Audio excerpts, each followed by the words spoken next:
নমস্কার।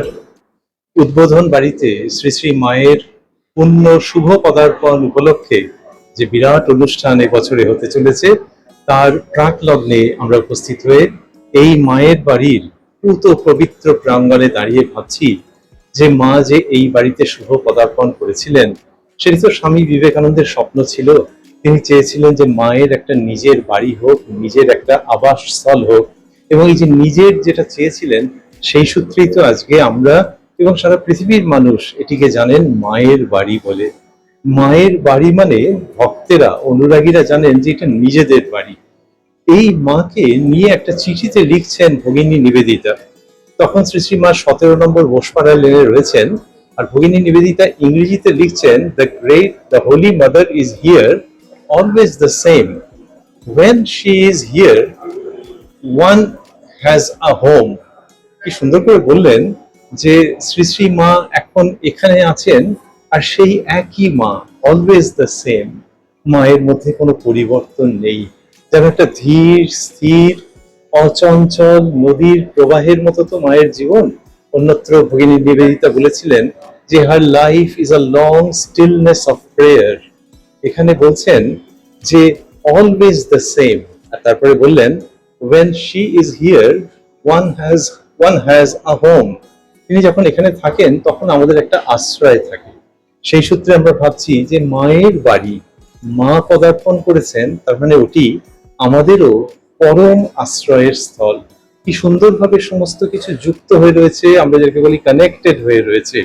এই যে যুক্ত থাকা, সেই প্রসঙ্গে ভাবছি যে মায়ের পদার্পণ মানে ওই যে নিজের বাড়ি হয়ে উঠছে। আমরা বলি মনোচল নিজ নিকেতনে, তাহলে এই যে নিজের মনটি নিজের নিকেতন হয়ে উঠছে। সেই সূত্রে সেই গানের পংক্তি মনে পড়ছে, একবার বিরাজ গো মা হৃদি কমলাসনে, তোমার ভুবন ভরা রূপটি একবার দেখে লই মা নয়নে কমলাসনে। তাহলে মায়ের কাছে প্রার্থনা করা হচ্ছে যে মা যেন বিরাজ করেন, একবার বিরাজ গো মা হৃদি কমলাসনে, হৃদয়ের হৃদপদ্ম সেইখানে যেন মা বিরাজ করেন, এই প্রার্থনা জানানো হচ্ছে।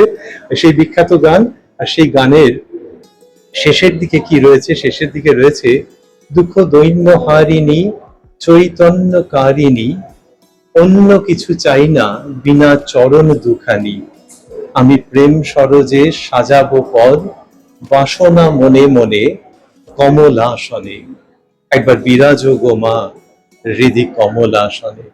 তাহলে ওই যে সাধক সাধিকা কবি, মায়ের সন্তান, তার কি ইচ্ছে? তার ইচ্ছে হচ্ছে যে মা যেন ওই হৃদয়ের যে কমলাসন সেইখানে বিরাজ করেন। আর দুঃখ দৈন্যহারিণী চৈতন্যকারিণী, তিনি চৈতন্যকারিণী, অন্য কিছু চাই না বিনা চরণ দুখানি। তাহলে শুভ পদার্পণ আমরা ভাবছি যে যেমন একটি বাড়িতে শুভ পদার্পণ, আরো বেশি করে ভাবছি যে সেই বাড়ি নিজের বাড়ি হয়ে যাচ্ছে, এবং নিজের অন্তরে মায়ের শুভ পদার্পণ। এই সমস্তটা মিলে ওই মায়ের শুভাগমন। আর নিজের অন্তরে যখন, তখন সেই সাধক কবির কি ইচ্ছে?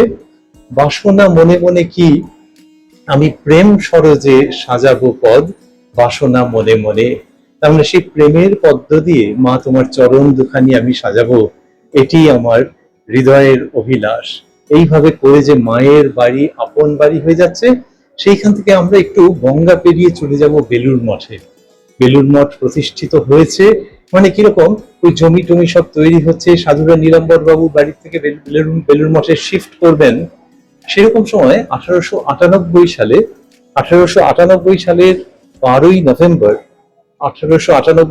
12ই নভেম্বরের বিখ্যাত দিন। সেই দিন সাধুদের একান্ত প্রার্থনায় শ্রী শ্রী মা উপস্থিত হলেন বেলুড় মঠের পূর্ণ প্রাঙ্গণে।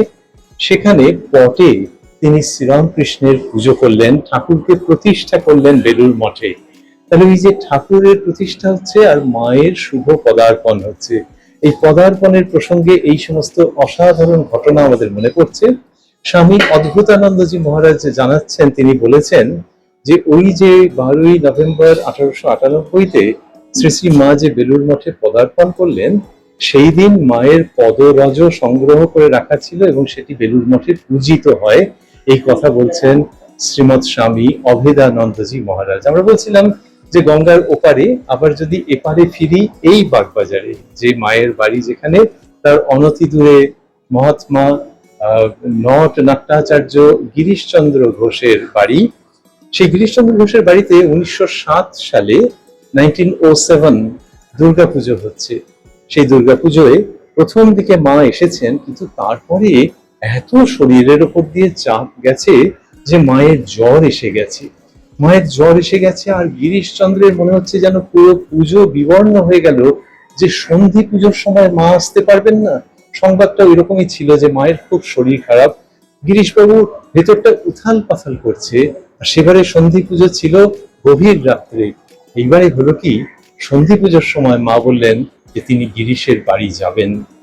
বলে তিনি অন্যদেরকে নিয়ে, সঙ্গিনীদেরকে নিয়ে ধীর পদক্ষেপে গিরিশবাবুর বাড়িতে উপস্থিত হলেন এবং ওই খিড়কির দিকের দরজায় নক করতে থাকলেন এবং সেখানে বলছেন, আমি এসেছি। এই যে ক্ষীণ কণ্ঠে মা বলছেন আমি এসেছি, দরজা খুলে দেওয়া হলো, মা প্রবেশ করলেন। স্বয়ং মা দুর্গা যেন নবরূপে প্রবেশ করলেন ওই সন্ধি পুজোর প্রাক মুহূর্তে। আমরা মনে রাখছি স্বামী বিবেকানন্দ বলেছেন জ্যান্ত দুর্গা। সেই জ্যান্ত দুর্গা মা শারদা প্রবেশ করছেন এবং তিনি কি বললেন, আমি এসেছি। আজকে মায়ের বাড়িতে ওই মায়ের শুভ পদার্পণের প্রাক লগ্নে দাঁড়িয়ে ভাবছি মায়ের সেই অসামান্য শব্দ দুটি, যে আমি এসেছি, এটি যখন শুনছি, যখন শুনেছেন গিরিশবাবু তখন আনন্দে উদ্বেল হয়েছেন, আর আমরাও যখন শুনছি আমাদের মনের কর্ণে, তখন আমরা ভাবছি যে মা যেন এখনো বলছেন আমি এসেছি। ভক্তের হৃদয়েতে তিনি যেন করাঘাত করছেন, আর শ্রী শ্রী মা বলছেন আমি এসেছি। আমরা সেই পদার্পণের অপেক্ষায়। শেষে সরস্বতী পুজো উপলক্ষে একটি গান, সেটির কথা স্মরণ করি। সেই গানটিতে রয়েছে, এসো মা বিনা পানি, এসো মাগো এসো হৃদাসনে বসো, জগজন মনোমোহ নিবারিণী, এসো মা বিনা পানি। এই গানের মধ্যে ধীরে ধীরে মা শারদার সঙ্গে মা সরস্বতীর নাম উচ্চারিত হয়েছে। আমরা জানি যে ঠাকুর শ্রীরামকৃষ্ণ বলেছিলেন যে ও শারদা সরস্বতী জ্ঞান দিতে এসেছে। আর গানের মধ্যে পাচ্ছি, এসো মা বিনা পানি, এসো মাগো এসো হৃদাসনে বসো, জগজন মনোমোহ নিবারিণী। জগতের মানুষের মনের মোহ তুমি নিবারণ করো, সেই মা তুমি দয়া করে আমার হৃদাসনে বসো। গানের শেষের দিকে রয়েছে, যুগ যুগান্ত সঞ্চিত তামস, চরণ পরশে নাশো গো মা নাশো, হৃদি শতদলে আবারও প্রকাশ, শারদে শুভদে মা শীত বরণী, এসো মা বিনা পানি। ওই যে এই মা যখন আসছেন তখন কি হচ্ছে, ভক্তের হৃদয়ের মধ্যে, মানুষজনের হৃদয়ের মধ্যে যুগ যুগান্তের যে সঞ্চিত তামস, মা সেটিকে বিনাশ করেন। কি অপূর্ব! মানে মায়ের পদার্পণ যখন হচ্ছে, যখন সেই ভক্ত হৃদয়কে মা যেন আরো উপযুক্ত করে নিচ্ছেন তার চরণ স্থাপনের জন্য। যুগ যুগান্ত সঞ্চিত তামস, চরণ পরশে নাশো গো মা নাশো। আর আগে বলা হয়েছে জগজন মনোমোহ নিবারিণী। তাই উদ্বোধন বাড়িতে মায়ের শুভ পদার্পণের যে অনুষ্ঠান, যে বার্ষিকী, সেই পুণ্যতিথির প্রাক লগ্নে দাঁড়িয়ে আমরা শ্রী শ্রী মায়ের কাছে প্রার্থনা করি। আর বলতে ভুলে গিয়েছিলাম একটু আগে, ওই যে বলা হলো শারদে শুভদে মা শীত বসনী, ওই মা শারদার সঙ্গে মা সরস্বতীকে একাকার করে দেখা হচ্ছে এবং খুব সঙ্গত ভাবেই। তাই আজকের দিনে মায়ের বাড়ির এই পুণ্য প্রাঙ্গণে শ্রী শ্রী মায়ের কাছে আমাদের বিনীত করজোড়ে প্রার্থনা সমস্ত ভক্তদের হয়ে, যে মা যেন আমাদের হৃদয়ে আসীন হন এবং আমাদের যুগ যুগান্তের সঞ্চিত তামস, আমাদের মনের মোহ যেন তিনি নাশ করেন। কারণ সেইটি হয়েছে গানে, কথায়, উপদেশে, স্মৃতিচারণে, সেটি বারবার উল্লিখিত হয়েছে।